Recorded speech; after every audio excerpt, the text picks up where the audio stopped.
Hello there. Right then, here's my thoughts on what happened at the Usyk fight.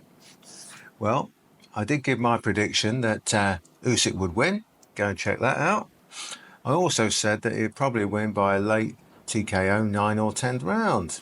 And it nearly happened, didn't it? Now then, before we get on to that, a couple of things about Fury, because I've got to give him some massive props in this fight, and I'll explain why. The fight was at a very, very high pace.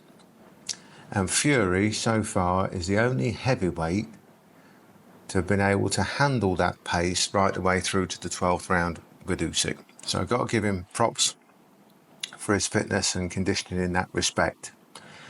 He's put the fitness industry back a couple of 100 years by looking like a fat slob but still being able to do it, of course. But there you go, he's always been like that. But you've got to give him props for that. I also said in the previous video that Fury has more than proven himself against big puncher like Wilder, where he can get hit, gets knocked down, of course, but he gets back up and comes back at it. And he's proven himself to have a chin like there's no tomorrow in that respect. But I also said that what he hasn't proven and what he has not experienced is punches in bunches coming from somebody like Usyk, who's not going to be a one-hit knockout guy, but he's going to hit you many, many times and put you to sleep that way. And that's basically what happened in round 9. Now, leaving what the ref did to one side for the moment, accepting the fact that the referee's done what he's done, which I don't agree with, but Fury, again, proved his recuperative powers are beyond reproach. Absolutely amazing. You've got to hand it to the guy. Now, I've said before that a pro and a con for Fury is his chin. It's a pro that he can take a shot and get back up, but it's a con that he can't really take a shot, if that makes sense. I'll explain what I mean.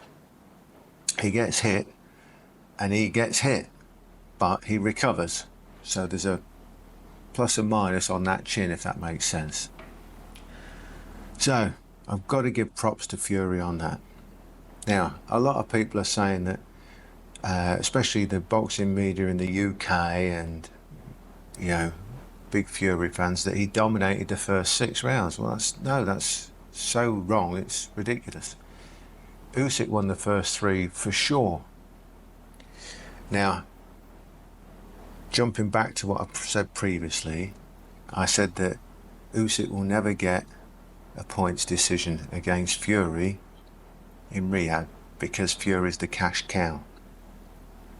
Now, read into that what you want, but my own opinion is that the Usyk win was that dominant that even with, let's call it, the ineptitude, lack of professionalism, poor eyesight of the aforementioned judges, even with all that in place, they still had to give the decision to Usyk, even with the ref doing what he did. Now, on the ref bit, if a boxer is unable to intelligently defend himself, the referee should jump in and stop the fight. If the boxer is in trouble and intelligently defending himself, then the referee should leave him alone. Again, people are going to argue about the ref's decision on that from here till kingdom come. So there's that. Now, let's go through it. Usyk won the first 3 rounds, plain and simple. Fury hardly threw a punch. When he did throw his jab, it was almost coming across at an angle, and Usyk was just covering here, and it was hitting both of his arms at the same time. So you know that it wasn't coming straight in any way. It was coming round more like a back fist, or if you do martial arts, more like a Huracan if you do karate. And then Fury started to strain it up a little bit. So let's play, as I did, super fair to Fury. So any round that wasn't clearly, without question, that was not Usyk's, I scored it for Fury just in case. So the first 3, clearly Usyk. The next three, I said, right, okay, I'm going to give them all to Fury just in case. So we're 3 each going into round 7. Round 7, okay, give it to Fury just in case. I still think Usyk won it, but give it to Fury just in case. Round 8, Usyk won it, but I'm going to play devil's advocate for all the Fury fans. Give it to Fury just in case. So, you know, you got him 5-3 up. I mean, you're pushing it there, absolutely pushing it. But let's say we go along with the general consensus of people saying it was even going into the 9th. Well, that was clearly Usyk. So he's got 9, 10 and 11. Nobody can argue they were Usyk's rounds. So if he was even, excluding the 10-8 round, he's 3 up. Give the 12th to Fury, he's 2 up. So it's 115, 113. Take away the 10-8, it's 115, 112. Best way scenario for Fury. Best way. I actually had it 116, 112. Leicester 1, 116, 111. That's how I had it. And that's being generous to Fury, giving him 4 rounds. My own humble opinion. Now, this also dispels the myth about all these big guys in this era being these huge, super massive heavyweights, and the heavyweights of old couldn't cope with them and all this sort of stuff. Usyk's kind of put that one to bed, hasn't he? He's taken on the top 2 and convincingly beat them, right, twice with Joshua. Let's say Joshua won 5 or 6 rounds at best in the whole of those 24 rounds. Let's say Fury won 5 at best in his fight, at absolute best. So he's completely dispelled that, hasn't he?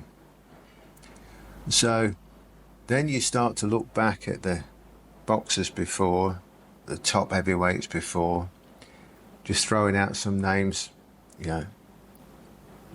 Larry Holmes, what would he have done to him? Massacred him. Ali, of course, massacre. Liston, massacre. Big George Foreman. Flippin' heck, what a massacre that would have been. Joe Frazier. All these people, they could come in and they could smash out 15 rounds. 15 rounds. These great big heavyweights today, possibly Fury out of that, there's no way they're doing 15. And there's no way they're doing the pace that those guys put on. Usyk's already shown that they can't handle the pace of it alone. You look back at those older timers from the 70s, 80s and that, just the pace they put on, no way these lot today would cope with it. So this era of the big, huge heavyweights, I think is a bit of a fallacy. You know, Usyk's about the right size, and he's proven it. Anyway, that's my thoughts on it. People have asked, I thought I'd tell you. Up to you what you do with it. Have fun. See you later.